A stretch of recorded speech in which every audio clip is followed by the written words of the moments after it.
Kita semua tahu ya, Indonesia itu rumah bagi 127 gunung berapi aktif. Keren banget kan? Sebuah kekuatan alam yang luar biasa.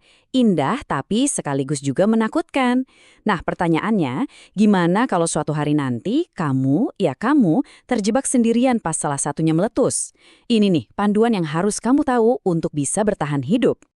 Oke, coba bayangin skenario ini. Kamu lagi ada di alam terbuka, mungkin lagi naik gunung, atau sekedar santai nikmatin pemandangan di kaki gunung yang megah itu. Semuanya terasa sempurna. Suasananya damai banget, udaranya sejuk, terus pemandangan di depan mata itu, wah luar biasa.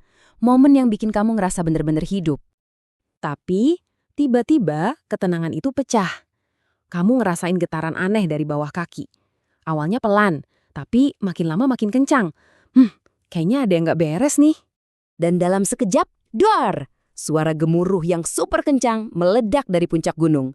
Pemandangan indah tadi langsung berubah jadi amukan alam yang dahsyat. Cuma dalam hitungan detik, dunia di sekelilingmu langsung terbalik. Langit yang tadinya biru sekarang ketutup asap hitam pekat.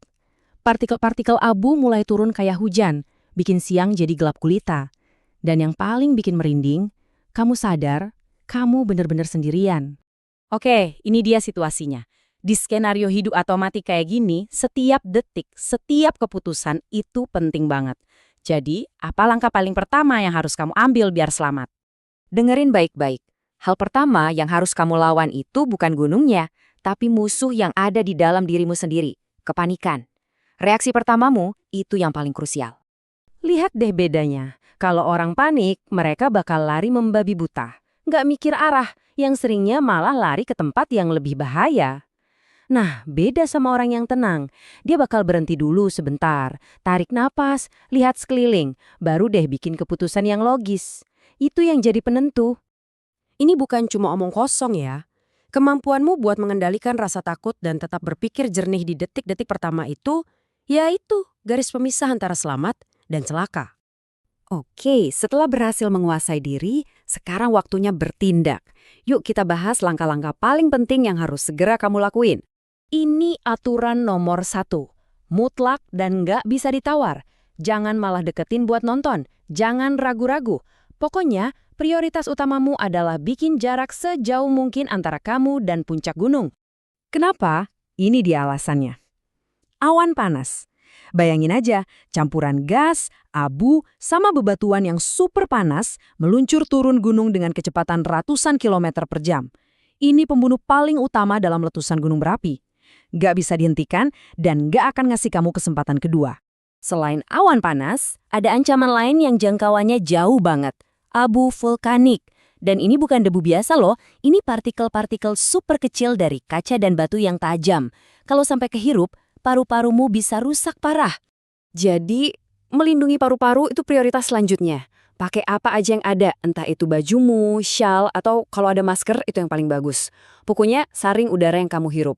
Tindakan sederhana ini beneran bisa nyelamatin nyawa. Oke, jadi kamu udah mulai bergerak menjauh, pernapasan juga udah dilindungi, terus tujuannya kemana? Nah, fase selanjutnya adalah nemuin tempat berlindung yang aman. Milih tempat berlindung ini penting banget. Coba cari struktur yang kokoh, misalnya bangunan atau gua yang kelihatannya kuat. Ini buat ngelindungin kamu dari material vulkanik yang jatuh dari atas. Dan yang paling penting, hindari tempat-tempat terbuka, kayak lembah atau dekat sungai. Kenapa? Karena tempat-tempat itu jalur alaminya lahar dan awan panas yang mematikan. Hujan abu itu bisa bikin kita bingung dan kehilangan arah. Kalau kamu mulai ngerasa tersesat, jangan panik terus malah masuk ke hutan atau area yang nggak kamu kenal. Sebisa mungkin tetap di jalan setapak atau jalan raya yang udah ada. Terus bergerak cari tanda-tanda peradaban. Dah, kita sampai di bagian terakhir.